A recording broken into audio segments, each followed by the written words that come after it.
धन्यवाद करती हूँ कि आपने इतने अच्छे कार्यक्रम में, इतने पवित्र कार्यक्रम में मुझे आमंत्रित किया। इसके लिए बहुत बहुत दिल से धन्यवाद हर एक व्यक्ति को जो मंच पर बैठा है। और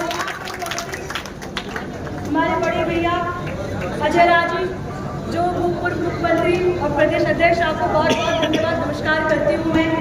और यहाँ पे बैठे हमारे अध्यक्ष जी इमरान साहब जी और सीनियर कमेटी के सदस्य राशिद खान जी और यहाँ संचालन कर रहे एहसास खान जी, आप सभी को बहुत बहुत प्रणाम है।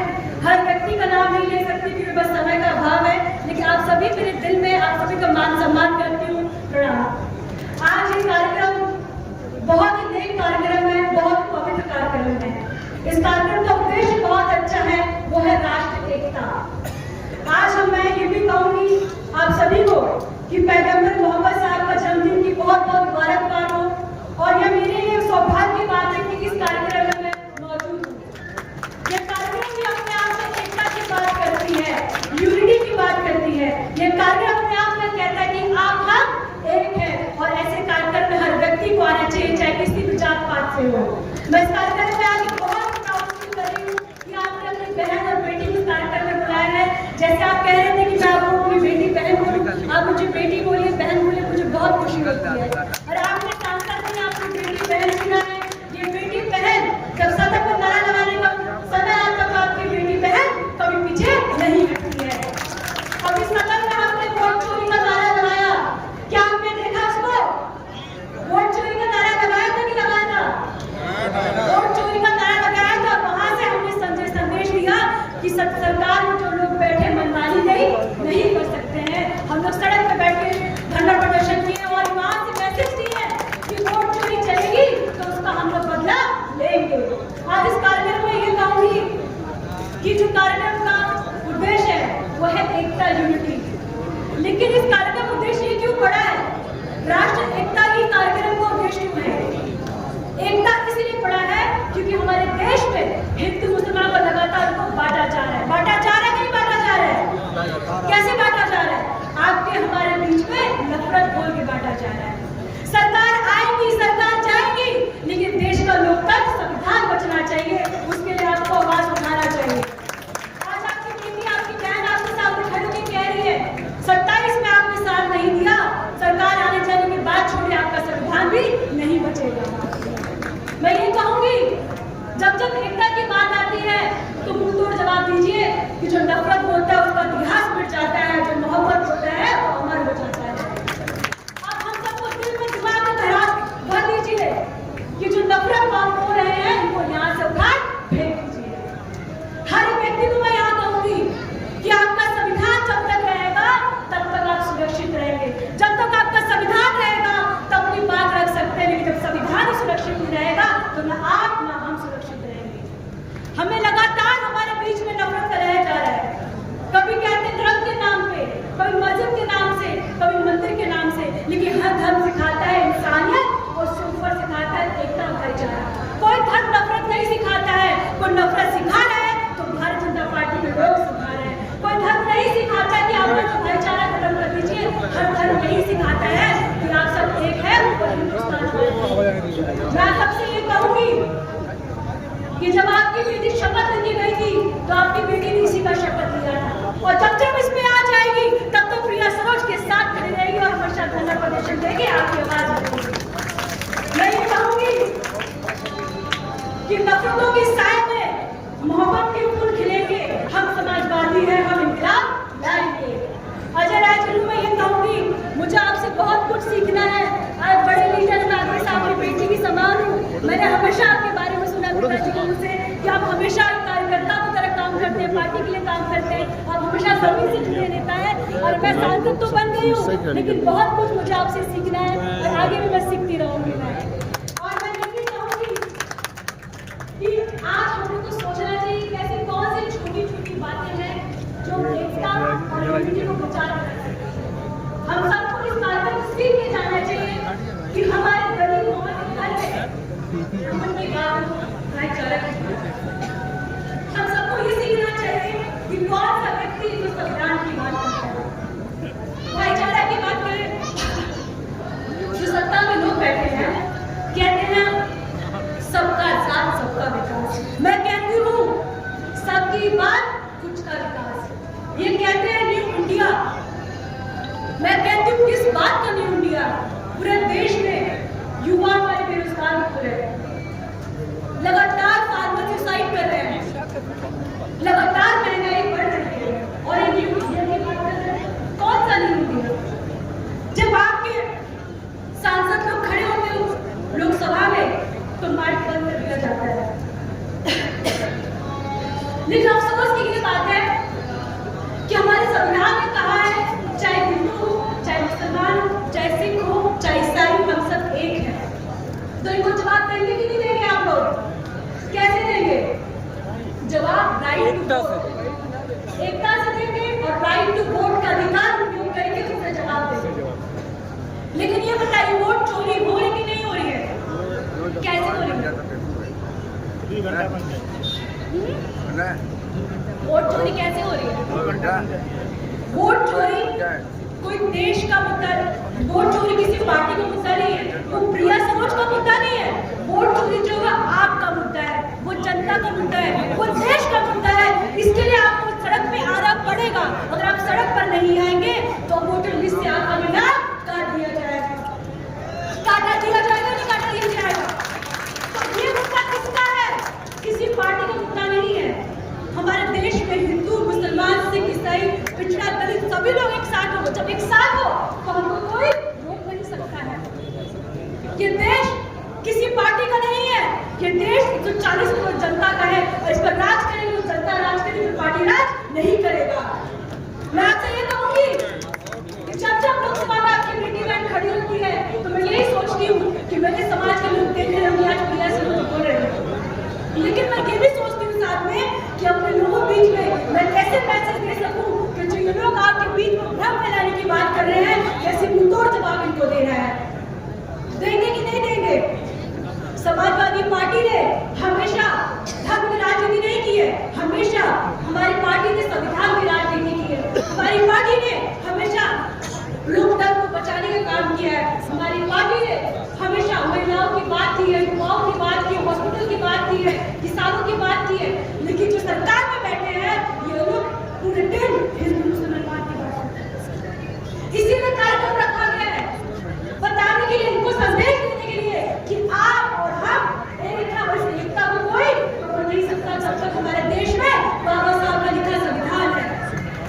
हमारे देश में एकता तभी तक रहेगी जब तक आपके हमारे बीच में भाईचारा, एकता और स्नेह और प्रेम रहेगा। आज मीडिया है, सब यहाँ सब खड़े हैं, मैं आपसे प्रश्न पूछना चाहती हूँ, क्या आप लोग खुले अपनी बात रख सकते हैं? क्या आप लोग स्वतंत्र होकर अपनी बात दिखा सकते हैं? मीडिया नहीं दिखा सकती है, कोई मीडिया नहीं दिखा सकती है। आज आपकी बहन भी कुछ बोल देती है जिसपे अफवाह दर्ज हो जाता है। आज कोई नेता अपनी बात नहीं कर सकता है। ये हमारे देश के हालात है, इसीलिए कहती हूँ सरकार आएगी जाएगी, लेकिन आपको अपने संविधान लोकतंत्र को बचा के रखना है। मैं ये कहूंगी कि धर्म हमें धैर्य और धर्म हमें धैर्य सिखाता है। कुरान हमें इंसाफ, मोहब्बत सिखाता है।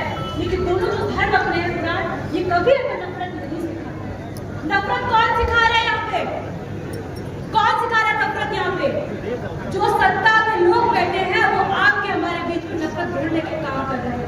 कर रहे हैं कि नहीं कर रहे हैं? कैसे कर रहे हैं?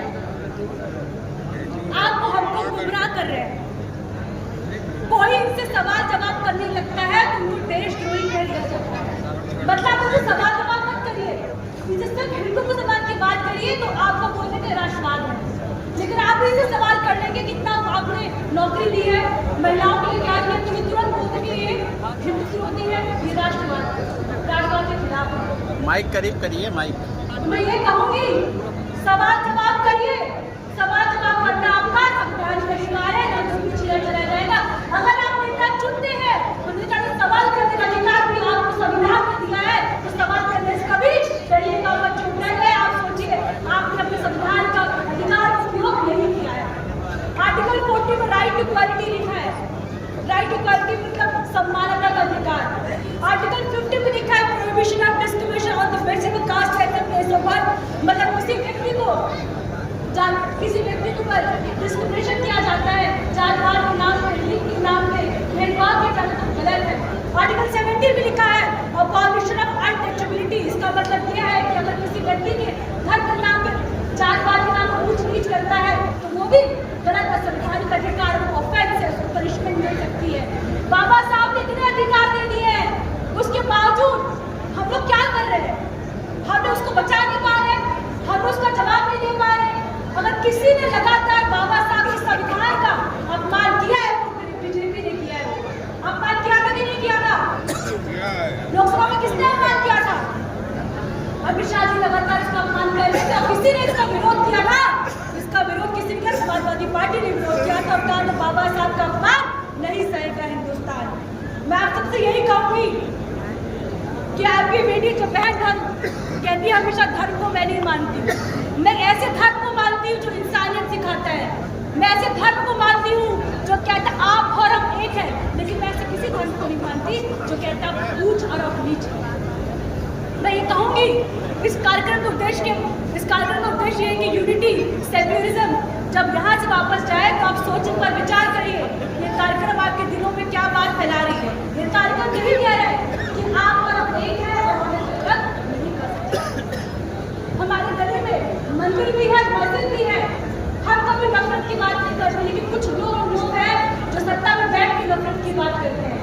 हमने तो कभी नहीं देखा है कि हमारे लोग नफरत की बात करें, हमने कभी नहीं देखा कि हमारे गले में हिंदू भी है, मुस्लिम भी है, लेकिन हमने तो कभी नहीं देखा कि लोग लड़ रहे हैं। लेकिन कोई लड़ रहा है तो कोई सत्ता के लड़ रहा है, जो वहाँ बैठे हैं वो आपको लड़ा रहे हैं।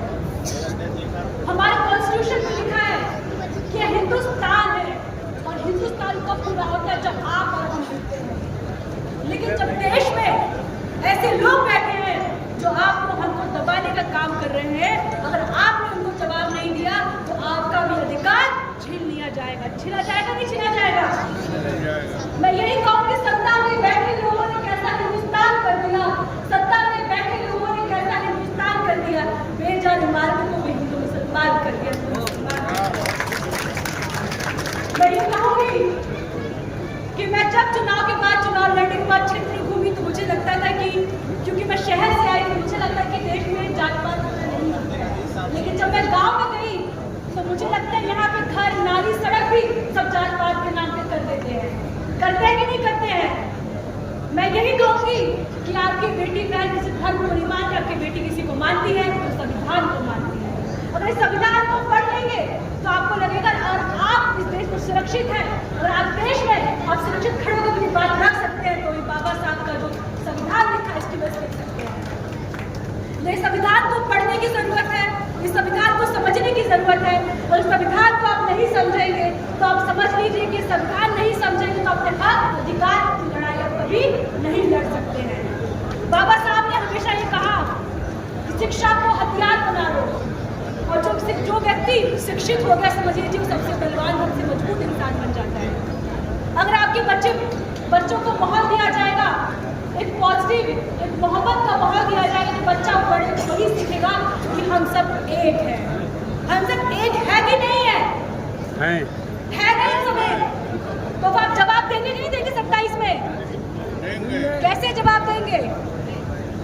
बाबा साहब का अपमान का बदला लेंगे कि नहीं लेंगे? कैसे लेंगे? हिंदू मुसलमान एक है, गरीब पिछड़ा एक है, नफरत को भगाना है, संविधान को बचाना है। मैं ये कहूँगी कि मैं 26 साल की हूँ, 25 साल का चुनाव लड़ा मैंने, अब मुझे 1 साल बने हो गया सांसद, लेकिन मुझे अभी भी लगता है कि हम लोगों को बहुत आगे बढ़ना है। हम लोग को बहुत आगे बढ़ के अपने हक लड़ाई की लड़ाई लड़नी है। वो लड़ाई कैसे लड़ सकते हैं? जब हमारे बीच में एकता और यूनिटी हो। लेकिन जब आपस में हम बटे रहेंगे तो हम कोई लड़ाई नहीं लड़ सकते हैं। और 27 में आप बटेंगे तो आप कट भी जाएंगे, याद रखिएगा। हमको बढ़ना नहीं है, हमको एक साथ चलना है।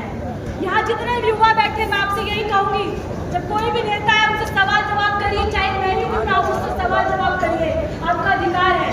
जो हमारे स्तर पे हो सकता है हम कर रहे हैं और यही कहेंगे सरकार तो नहीं है, लेकिन जो आपकी बेटी की बहन के हाथ में जो मैं कर रही हूँ। और मछली शहर में मैंने 4 पुल दिया था और कम से कम मैंने 40 से 50 सड़क दी था। अभी तो काम नहीं हो पाया क्योंकि सरकार के पास पैसे नहीं है, लेकिन मैं लगातार आपके लिए प्रयास कर रही हूँ, मैं लगातार मेहनत कर रही हूँ। और मछली शहर के लिए मैंने स्टेडियम की बात